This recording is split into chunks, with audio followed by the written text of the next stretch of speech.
Reporting and anchoring from their homes this afternoon. Let's get you caught up with the latest on COVID-19.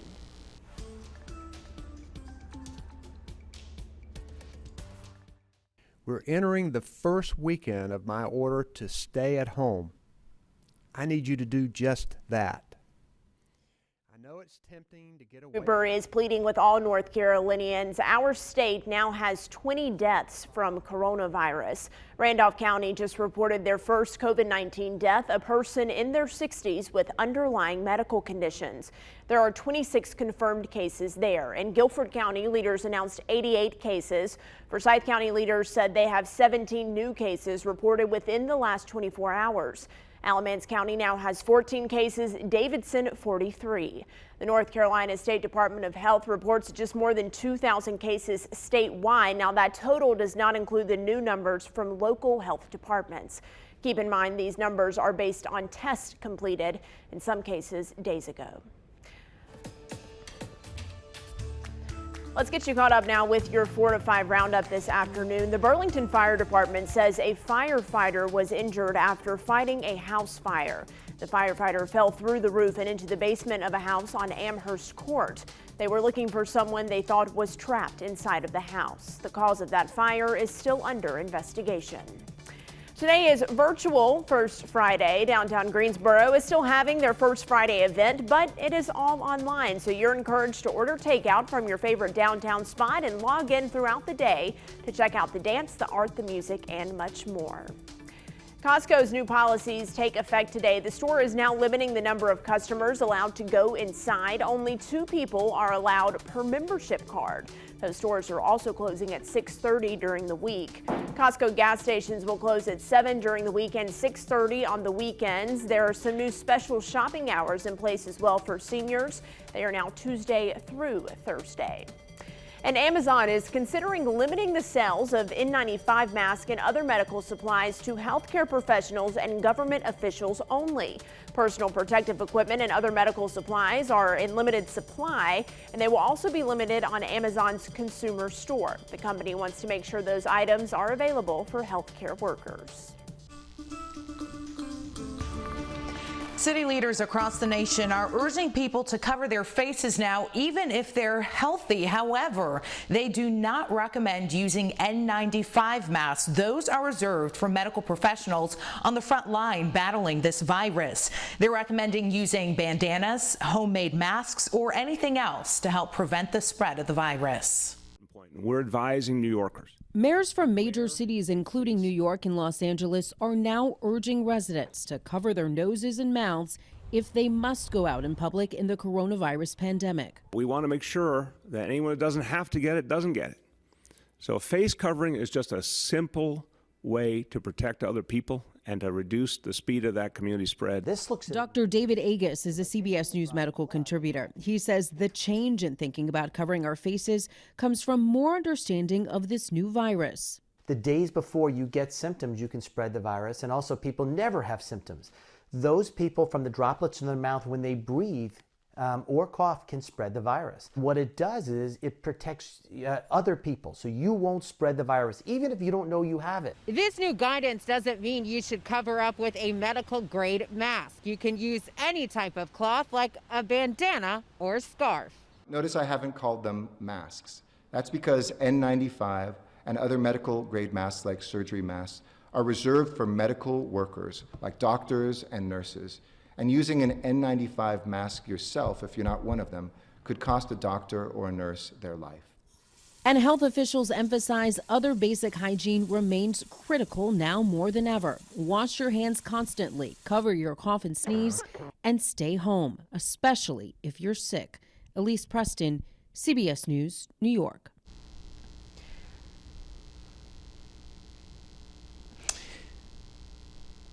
Go ahead, Maddie.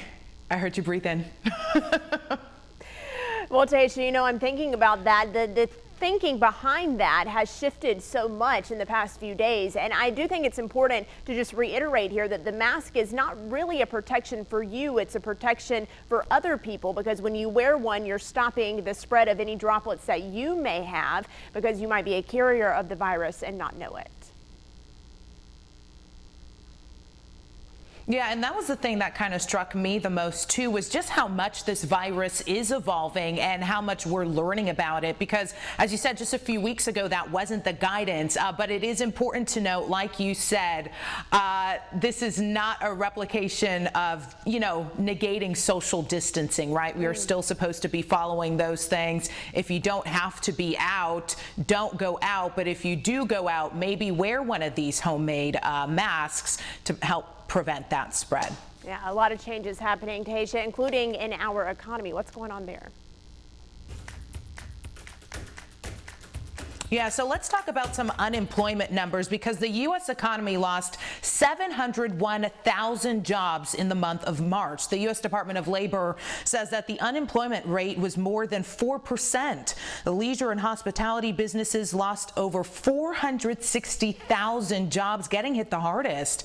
Healthcare professionals like dentists, they lost about 61,000 jobs, and the retail industry lost 46,000 jobs. Well, a new Wallet Hub study finds that North Carolina has the second biggest increase in unemployment claims due to coronavirus. Now, the study compared the initial unemployment claim increases for the week of March 23rd compared to the same week in 2019. And then they did that for the first week of this year, 2020. It found that there was a more than 6,000% increase from the week of March 23rd this year compared to last, and a more than 4,000% increase in unemployment claims in March versus July. Now, the other state faring worse than North Carolina is Louisiana at number 1. Now, you may be adjusting the way you shop for groceries due to the coronavirus, and one alternative could maybe be hitting up your local farmers market. But remember, before you go out to places like that, you still need to practice social distancing guidelines. The State Department of Agriculture and Consumer Services says you should try to shop on a lower traffic day and try to avoid the weekends if possible, because that's when there's a lot of people out and about. They also suggest coming up with a list. If your preferred vendor offers curbside service, they say use that because it reduces foot traffic and contact with others. And as you wait to purchase, be sure to keep 6 feet of space. Well, the City of Greensboro Virus Relief Task Force just awarded more than $400,000 to 16 local nonprofits. The task force is partnering with United Way of Greater Greensboro to support organizations that are helping people impacted by coronavirus. Some of those nonprofits include the YMCA, the Interactive Resource Center, Backpack Beginnings, and Greensboro Urban Ministry. United Way is still accepting applications for nonprofits who want to apply for funding, and you can find that application at unitedwaygso.org. Well, we are all about making you smile these days. We could all use a reason to smile. We've been asking you what brings joy to you and asking you to use that hashtag to share good news stories that then we can share with everyone. So Brian Bennett is joining us today for today's edition of Joy to You. Brian, what you talking about? We're spreading smiles again, counting our joys, Maddie. Today we have a special edition because we're talking about pets, Joy to You pets. That's right. Let's jump right on there. And we're starting with Gwendolyn. She says her dog is her assistant principal. My assistant principal star at our home school. Cute dog there. We move right along to Christina, who says Chloe's checking out Dad's Bible study lesson. And this one comes from Miss Hall. This is Honey Doo Doo. Eric, we talk a lot about your glasses, but these glasses look pretty good on Honey Doo Doo, I must say. And lastly, this comes in from Brenda. This is Foxy Lady. Obviously, she's getting her beauty rest so she can stay foxy. We'll have more of your furry friends coming up a little later during the show. So, Maddie, I was hoping to see your cat is Stewie, right? Stewie has really been my work from home MVP. He's won Employee of the Month for March as well. So he's certainly been making some appearances in my tape segments at home. Another famous cat, actually 2 cats, Tim Buckley's cats, have been making appearances in weather chats, right, Tim? That's true. Yeah, they kind of pop in and pop out, and honestly, they're requested. People don't want to watch me. They just want to see the cats. So who knows, if you keep watching, maybe they'll kind of hop in here to the home office. Let's talk about that blue sky. Beautiful outside right now. And it was a chilly start to the morning, but we've warmed up nicely for the afternoon. In fact, right now, the warmest part of the day, we're sitting at 71 degrees. Looking across the area in your hometowns, 74 for Burlington right now. A little cooler, 68 in Asheboro, but all of us have a comfortable feel to the day right now. Over the next several hours, going through this evening and into the overnight, it's going to cool off a bit, but not as much as it has the last few nights. I do expect we'll wake up to 40s early tomorrow, but the one thing that we'll watch closely is this. Heading into Saturday, there will try to be some clouds sneaking in to the north and east. So areas north and east of Greensboro might be a little cloudier and a little cooler than the rest of us, but altogether it's a pretty nice day still. Nice weekend on the way. 40s tomorrow morning, right around 70 for tomorrow afternoon, and going into Sunday, similar weather. We'll talk more about that weekend in the 7-day coming up. An Olympic swimmer's dream of making it to 2020 is now on hold. Winston-Salem native Kathleen Baker has been training for her second shot at a medal, and now she can't even get in an Olympic-sized swimming pool to work toward that goal. Her thoughts on the postponement of the 2020 Summer Olympics next.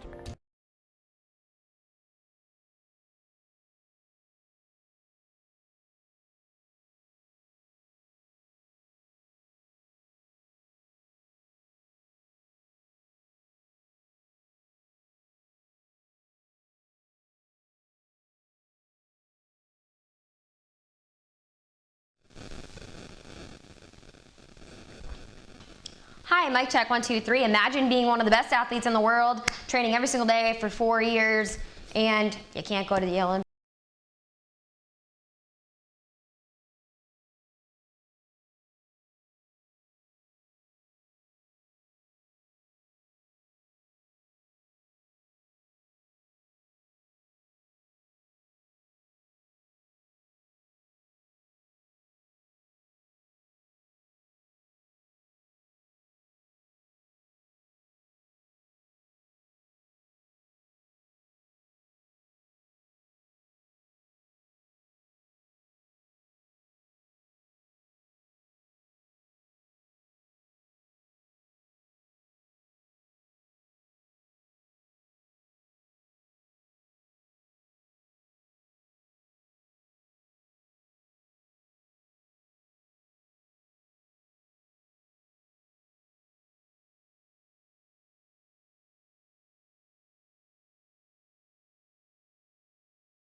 Well, of course, the 2020 Summer Olympics in Tokyo were postponed until next year. That means the best athletes in the world now held their lives on hold, including a Winston-Salem swimmer. WFMY News 2's Amanda Ferguson got a chance to talk to Kathleen Baker about how this is affecting her life. Hey, Amanda.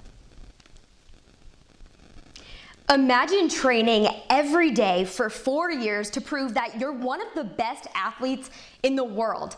Olympic athletes like Kathleen Baker now have their lives on hold, but they also have to find a way to still keep training and get ready for next year. Baker won a gold medal in the 100-meter relay 4 years ago at her first Olympics, and ever since then, she's been training and making sacrifices to get to her second Olympic Games. She says it's heartbreaking to have life on hold because she was swimming the fastest ever in her life. Definitely have had a meltdown over this, just because it's like, I love swimming more than pretty much anything in this whole wide world, and it's not just the Olympics is being postponed. It's like my whole life has been turned upside down. Like, I train for a living. Like, I train 6+ hours a day sometimes just for swimming, and now I don't have that anymore, and it's really had to make me like realize that I've like had a little bit of a loss of purpose, because I've woken up with an immense amount of joy and purpose for the past, like, I don't even know how long, 9 months, because I was training for something so big, which is the Olympics. In a way, she tells me she's relieved so her and other athletes can focus on trying to stay healthy, but at the same time, she doesn't have an Olympic swimming pool to go to train like she's supposed to. I mean, these are the best athletes in the world, and they can't really afford to take the time to miss out on that training. But Kathleen lives in San Diego, so she says she's been doing some hikes, some tougher hikes that she normally wouldn't be doing, and she says she's been trying to swim in the ocean when she gets a chance to do that. I mean, we're just trying to work out like normal people over here, and we're kind of upset that we can't go into the gyms, Maddie, but here she is trying to be one of the best in the world, competing at the highest level. Yeah, Amanda, goodness, my heart broke for her when I heard her talking about how that was her job. That's her sense of purpose, and she's really missing out on that right now. But you know what? She's an amazing swimmer. I loved watching her compete in Rio in 2016. So an extra year, I think that she will still make it to the Olympics, and fingers crossed for another gold medal for her. Yeah, she has the determination to get there, and she says if she's meant to make it next year, then she will. Yeah. All right, Amanda, thank you so much. Great story. Keep chatting with us on WFMY News 2's Facebook page. We are live streaming there right now. We want to hear your thoughts, so just post them there. Use that hashtag 4 to 5, and we'll be right back.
Welcome back to your 4 to 5. Okay, parents, you've been at home with your kids for a few weeks now. You may still be adjusting to online learning. Well, we spoke with the folks over at Canvas today. That's the software many school districts are using to do that digital learning.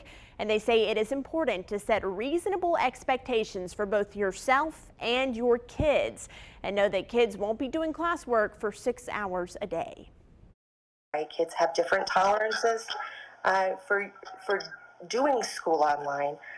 If you need to take a mental health break as a student and go spend a couple of hours not paying attention to this weird online learning thing that's happening right now, that's totally fine too. So parents, Canvas also says to be sure to remember how you feel during this time and realize just how much teachers do on a regular basis. They add be patient with their technology as well because the software was not designed initially to be used this much. So if things are slow, take a break and just come back later.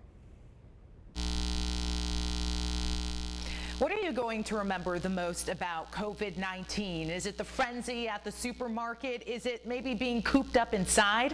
Well, a mom in Canada came up with a great idea for kids to remember, and with a few tweaks, adults can get involved in this as well. Natalie Long created what she calls the 2020 COVID-19 time capsule. The 11 pages encourages kids to grab news clippings and journal how they are feeling, and there's even rules for them to interview their parents. There's also a page that is called A Letter to Myself. Long shared her design for free because she wants other families living through this historic moment to be able to document it in a fun way, and response has been crazy. Long says she's received thousands of messages because of this on Facebook. Now you can find a link to download those pictures by searching Long Creations on Facebook. You can also send me a message on my Facebook page. Maddie? Such a good idea there. Thank you, Tahisha. Coming up, we're going to talk about the coronavirus and how it spreads. A new report suggests that the virus spreads easier than we originally thought. But the World Health Organization disagrees. So we're going to explain both sides and connect the dots right after this.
Yes, I was just going to say, should I close the app and try to log on again, or how does everything sound on your end? I don't know if that would help.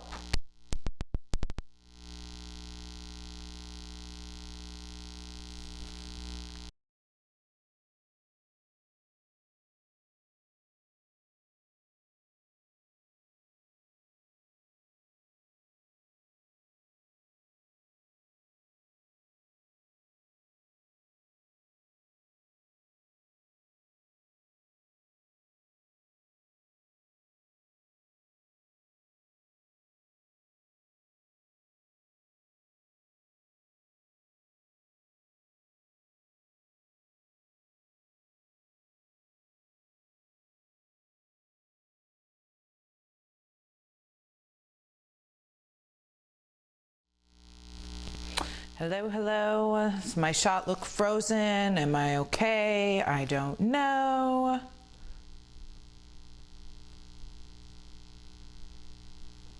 For now, okay. Yeah.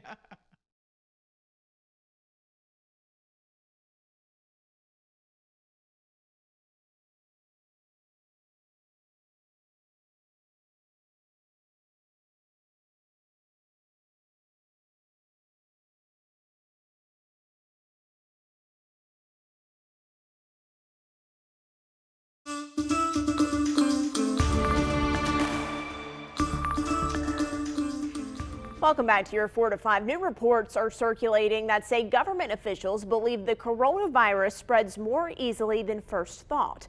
But researchers and the World Health Organization don't necessarily agree with that report. Let's connect the dots. First up, where these reports are coming from. CNN says a chairman of a committee with the National Academy of Sciences told the White House Wednesday night that multiple studies point to COVID-19 being aerosolized, which means infected people could spread the virus by talking and breathing, not just by coughing and sneezing. That news caused officials to start rethinking the recommendations on the general public wearing face coverings. But not everyone agrees with these findings. The World Health Organization has said there is not sufficient evidence to suggest the virus is airborne. They still believe it is primarily spread through tiny droplets that are coughed or sneezed out. The people who study airborne respiratory illnesses say that getting solid information could take years, and right now it is better to err on the side of caution.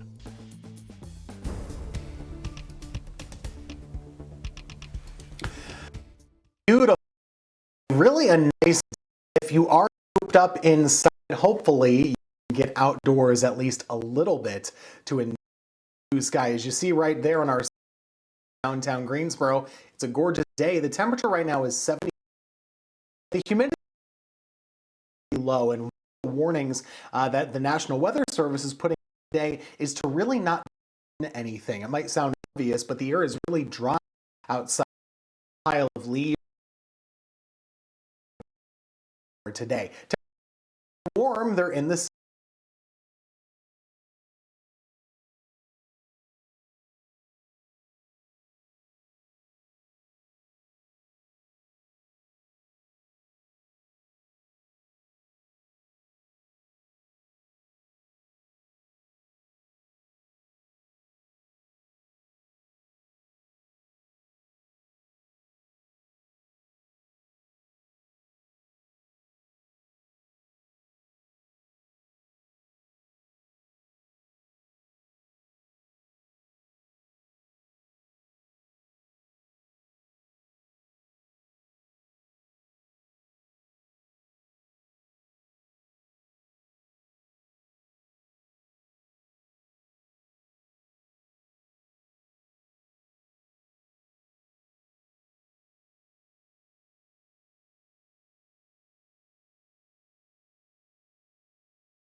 Hey, ice cold milk and an Oreo cookie, they forever go together.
Good afternoon and welcome back to your 4 to 5. I'm Maddie Gardner. Tahisha Moise is anchoring live from home today as we continue to social distance here at WFMY News 2 and on the 4 to 5.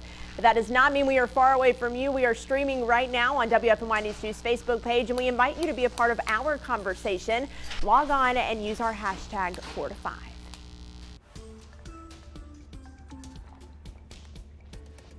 This virus is still spreading quickly. No one is immune. There is no vaccination, and social distancing is our best protection. Earlier today, Governor Roy Cooper warned North Carolinians once again to stay home or risk spreading COVID-19. 20 people have now died from coronavirus in our state. Randolph County just reported its first death, and Guilford County leaders announced 88 positive cases here. Forsyth County leaders said 17 new cases were reported in the last 24 hours. Alamance County has 14 cases, Davidson 43. The North Carolina State Department of Health is reporting just more than 2,000 cases statewide, and that total does not include new numbers from local health officials.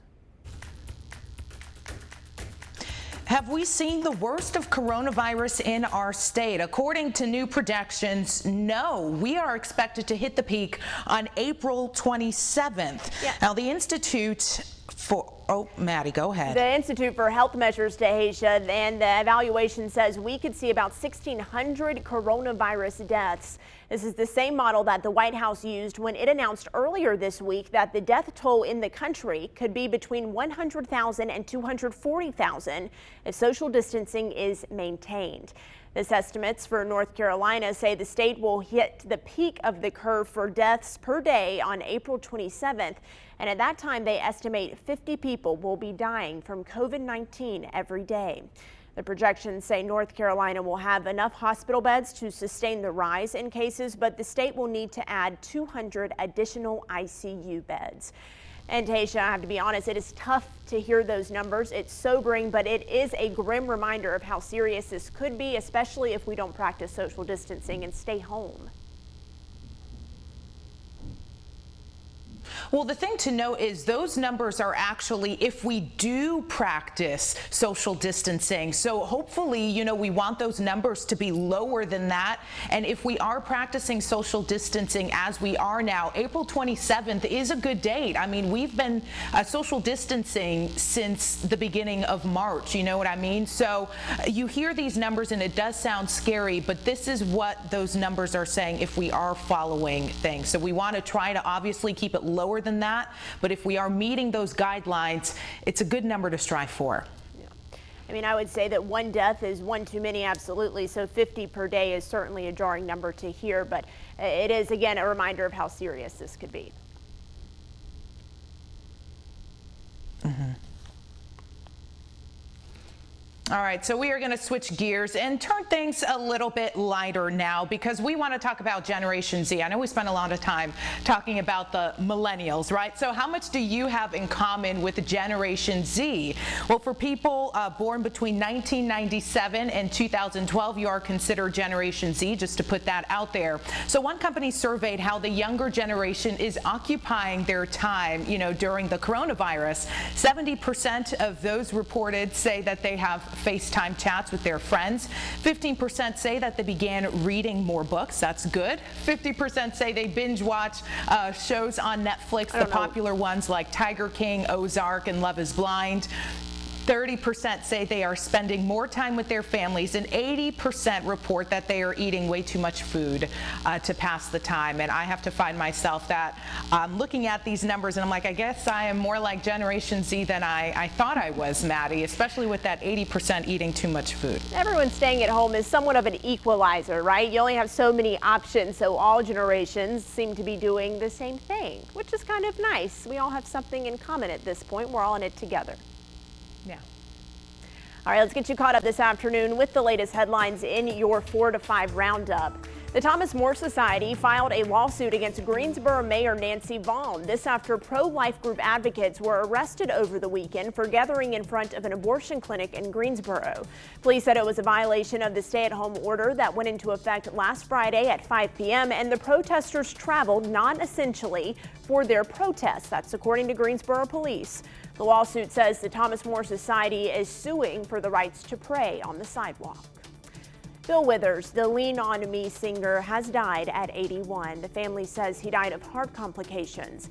The 3-time Grammy Award winner ended his career in the mid-1980s.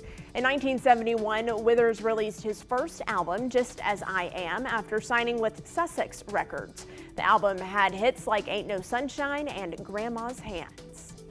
State Treasurer Del Folwell is now out of the hospital after a 5-day stay. A little more than a week ago, he was diagnosed with COVID-19. The virus impacted his respiratory system and gave him a severe cough. Treasurer Falwell did not have to be on a ventilator. His office says he will continue recovering at home. And the first Broadway show scheduled to play at the new Tanger Center in Greensboro in May is now postponed. Beautiful, the Carole King musical, will now run November 3rd through the 8th. Now, for season ticket holders and people who purchase single tickets, those tickets will be honored at the new dates. The days of the week will match up to the original days. So say you had a ticket for a Tuesday performance in May, you will now go to the Tuesday performance in November. Guilford County Animal Services is having a little bit of fun with social distancing. Director Jorge Ortega chatted with the front desk, but take a closer look at this picture because all of the staff members there are wearing cones. Yeah, they said wearing cones help them not touch their faces and practice social distancing. And they say they now can empathize with the animals just a little bit more.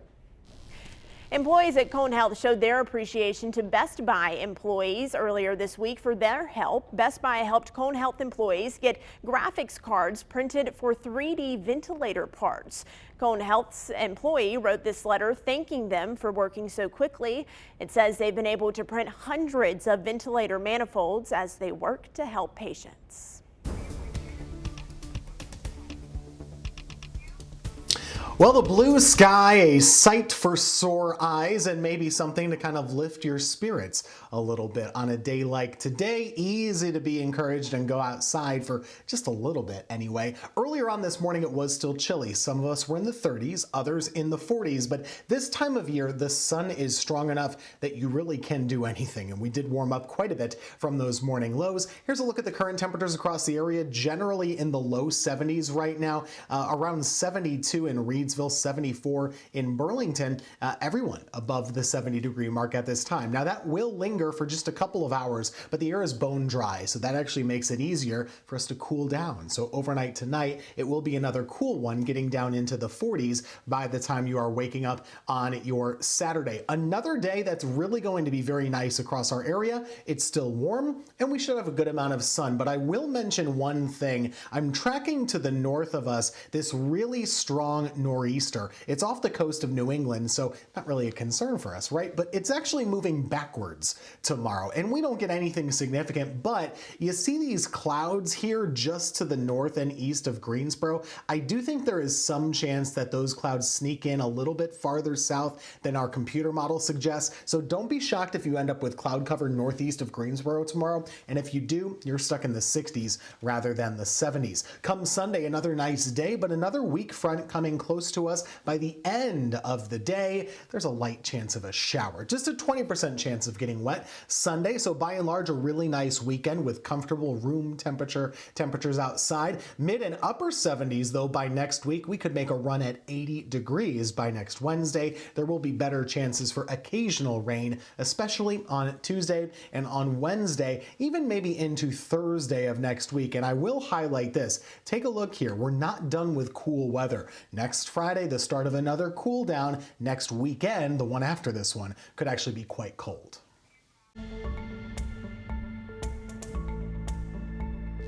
Okay, friends, I got a DIY game of Wheel of Fortune. So, can you solve the puzzle? Tahisha, take a look.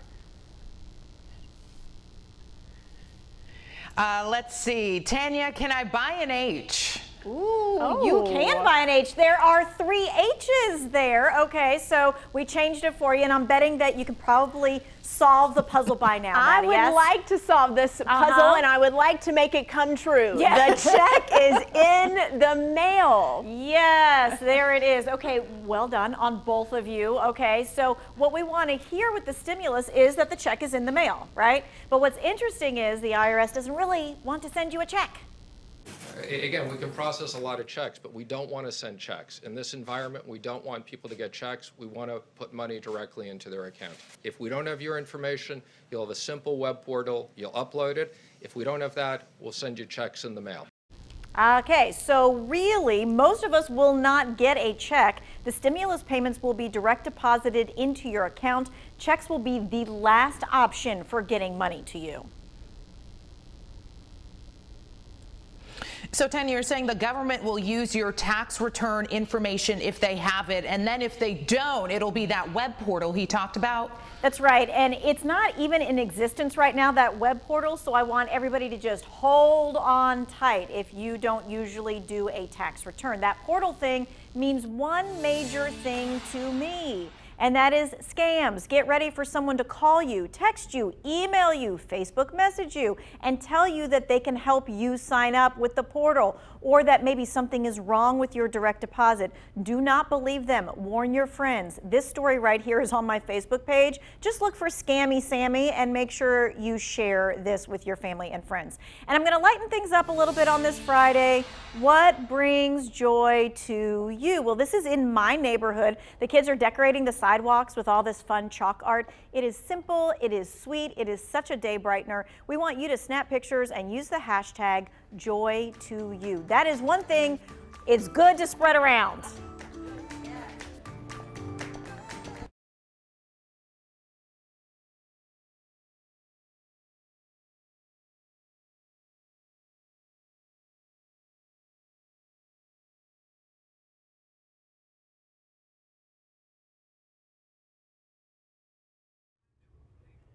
Hi there, 1, 2, 3, 4, 5. We are talking about joy to you and chalk art and cheerleaders. Go team, go.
So we know COVID-19 stopped virtually all sports. The Olympics were postponed, the NCAA tournament was canceled, and just this week, Wimbledon was canceled. But one season isn't over just yet, competitive cheerleading. And a winning team in Kernersville is making the most out of this pause until their year can resume. I got to sit in on one of their virtual practices.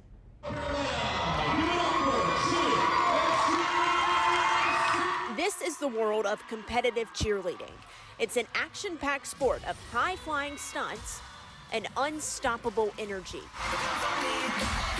The only thing it seems that can stop these athletes is a global pandemic. You know, the only thing that I keep putting it towards is, you know, we've had athletes get hurt, and so they were out, but it's certainly never been a whole team. A team of 36 girls from Kernersville now meeting and practicing virtually. Their season paused. And we've been on a roll. since the beginning of the season. Cheer Extreme Senior Elite won 3 back-to-back national titles earlier this year, also known as winning the Triple Crown. Triple Crown, I feel like it's harder to win because it's 3 in a row against everybody in your division still. Yeah, it's back-to-back. Yeah. And you have to show stamina by winning all 3 competitions. They were getting ready for the grand finale, the World Championship at the end of April. The COVID-19 outbreak postponed that competition, but didn't postpone their dreams of winning or their hard work. Everything came to a pause so quick, so I think the outcome of Worlds is going to come out to whoever works the hardest over this pause and whoever kept the right mindset over this period of time where we can't get in the gym. So I think as long as we stay focused and keep the same energy that we've had all season, then we can win Worlds. 5, 6, 7, 8, see ya. Twice a week, the team meets on Zoom, a video conference platform, to go over their routine and work out together.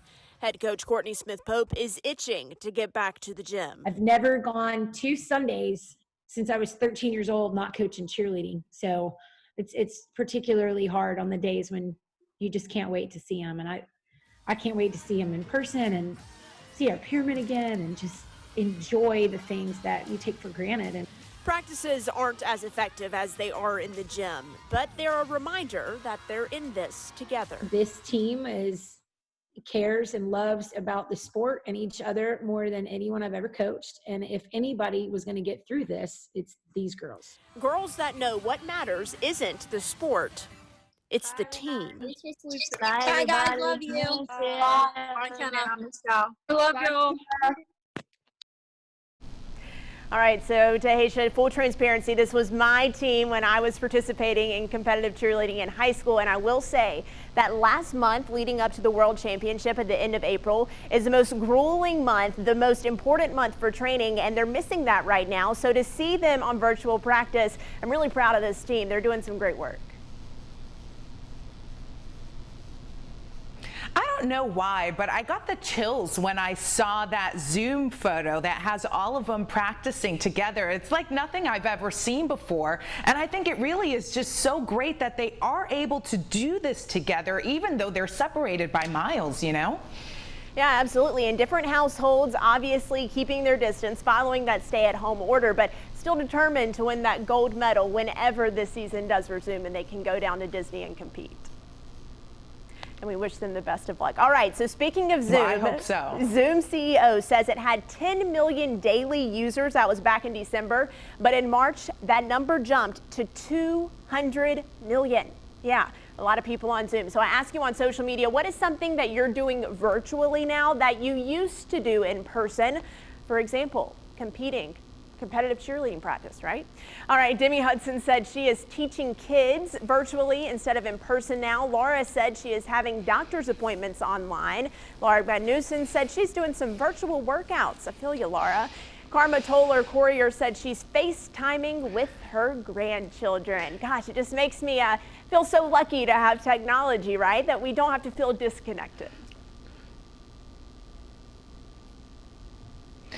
Yeah, you know, honestly, my life hasn't changed in terms of what I'm doing virtually because I have been away from my family for many years. I have been so used to video chatting really is the main way that we talk to each other. I can't get into the virtual workouts though. I've tried and it's just not the same. Yeah, I agree. It's not the exact same, Tahisha, but once you're in that community, I feel like if you just give it another shot, maybe you can join my virtual workout community. We'll get you in there doing some lifting and we'll see about that. But I know that you're staying in shape. I think that's the issue though, is I'm trying to do a virtual workout by myself. If I knew that there were other people literally on the same feed with me, I think it would probably be a lot different. That's a good point. All right, let's virtually check the weather forecast, right, Tim? You guys are making me feel bad of just like sitting here, like I'll go from my couch to the cabinet to the fridge and then back, right? Hey, let's tell you something you probably already know. There's a lot of pollen outside. Yeah, the pollen count coming in high yet again, particularly looking at oak pollen, elm, and ash tree pollen right now. Not really concerned about grass pollen or weed pollen. This time of the year is not really the time for that. But today, a beautiful sunny kind of day right now. Still a little bit of a breeze, right? It's been a breezy and windy day of weather, but it's a warm breeze, and it is still a very dry day of weather too. The National Weather Service cautioning against doing any kind of burning of yard waste, yard debris, that kind of stuff. Don't do it. It's a dangerous thing to do on a day like today. Want to let you know about the weekend. There will be some clouds tomorrow north and east of Greensboro, but most areas see a lot of sun. Both days right around 70. Coming up on WFMY News 2 at 5, kids' lives have been turned upside down with school out for several more weeks. See how a Triad High School principal is checking on his seniors and supporting the class of 2020. Coming up on WFMY News 2 at 5.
Hello, mic check 1, 2, 3. We're listening for a buzzing noise. Do you hear the buzz? Or does it sound crystal clear? Now.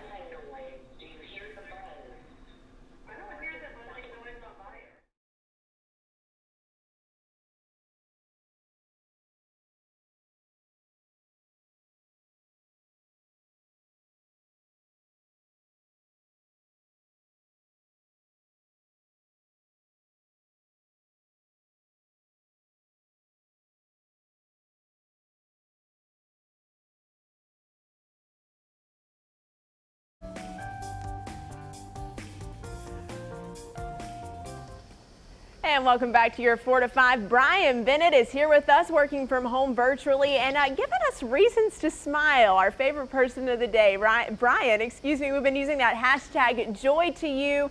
And I hear you have some furry friends today. Yes, absolutely, Maddie. We're checking right back in with our furry friends today, who's bringing me a lot of joy, if I can say so myself. Let's get started with Jan. She says, Carrie, when I told her to get off my laptop, cute kitty there, obviously she was trying to put in some more hours. Sarge, on the other hand, is kind of content with just chilling out on the couch. He's not trying to do any work. This picture comes from Diane. And you know, animals have a hard time too, okay? They put in long hours as well. This is how they wind down. This is a goodnight kiss from Chase to Piper. This was sent in from Jan. And lastly, check out this one. This is probably the cutest one of the day. This is a picture from Christina, and this is Toby with his or her, I don't know if he's a he or her, but stuffed animal. So very cute. Toby is the sweetest thing with that stuffed animal. We all need a little bit of comfort right now, Brian. That was great. You know, Stewie has been exhausted lately, and I truly believe it's because I'm working from home and he's not able to sleep the entire day while I'm out of the apartment. So sorry, Stewie. And to all the pets, thank you for keeping us company. All right, we'll see you on the other side of the break when Tim Buckley does a guest My 2 Cents. Stay tuned for that.